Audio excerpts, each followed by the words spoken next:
Italy की प्रधानमंत्री Giorgia Meloni Canada पहुंची, लेकिन कनाडा पहुंचकर अब उनकी बैठक जो वहां के प्रधानमंत्री जस्टिन ट्रूडो के साथ होने वाली थी, अब वो नहीं होने वाली है। अब ऐसा क्यों हो रहा है, ये बहुत चर्चा का विषय है, इस पर लोग बात कर रहे हैं। लेकिन आपको बता दें कि अब अमेरिका के बाद इटली की प्रधानमंत्री जो हैं कनाडा पहुंची हैं। वहां पर एक दौर की बैठक उनकी कनाडा के प्रधानमंत्री जस्टिन ट्रूडो के साथ हो गई, जहां पर जस्टिन ट्रूडो ने जॉर्जिया मेलोनी का स्वागत किया और उनके लिए कई बातें कही।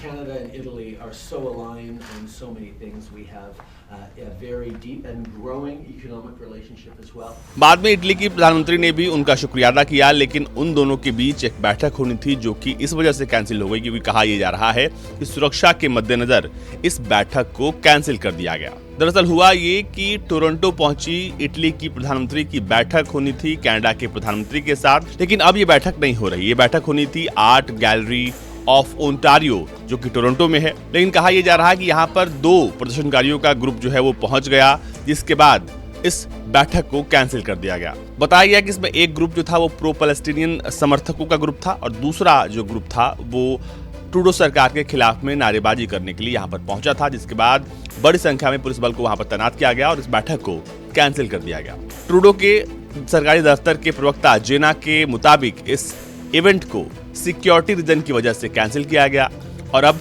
तक पुलिस की तरफ से कोई भी बयान इसे लेकर दिया नहीं गया है। आपको बता दें कि इटली इस बार G7 की अध्यक्षता कर रहा है और इस सिलसिले में G7 की बैठक को देखते हुए इटली की प्रधानमंत्री G7 देशों का दौरा कर रही हैं और वो तमाम राष्ट्राध्यक्षों को G7 के बैठक में हिस्सा लेने के लिए आमंत्रित कर रही हैं। इससे पहले वो अमेरिका गई थी और अब वो कनाडा पहुंची है, लेकिन कनाडा पहुंचते ही उन्होंने कनाडा की असली हालत को देख लिया है। फिलहाल कनाडा ने पहले ही कह दिया है कि वो बहुत सारे क्षेत्रों में इटली के साथ सहयोग करेगा, वो फिर चाहे एनर्जी सिक्योरिटी का मसला हो, सस्टेनेबल एनर्जी फ्यूचर का मसला हो और आगे आने वाले 5 साल तक कैसे साथ मिलकर काम किया जाए, इसको लेकर दोनों देशों के बीच बैठक हो चुकी है। लेकिन एक अहम बैठक जो कि जॉइंट बैठक होनी थी, अब उसे कैंसिल कर दिया गया है। जॉइंट विजिट के कैंसिल होने के बाद से इस बात को लेकर चर्चा हो रही है कि क्या कनाडा में आए किसी भी राष्ट्राध्यक्ष या फिर मेहमान के साथ अगर ऐसा होता है तो क्या ये सही है? अपने आप को सुरक्षित बताने वाला कनाडा क्या इतना भी सुरक्षित नहीं है कि वो अपने यहाँ आए मेहमानों की मेजबानी कर सके? ब्यूरो रिपोर्ट, भारत तक।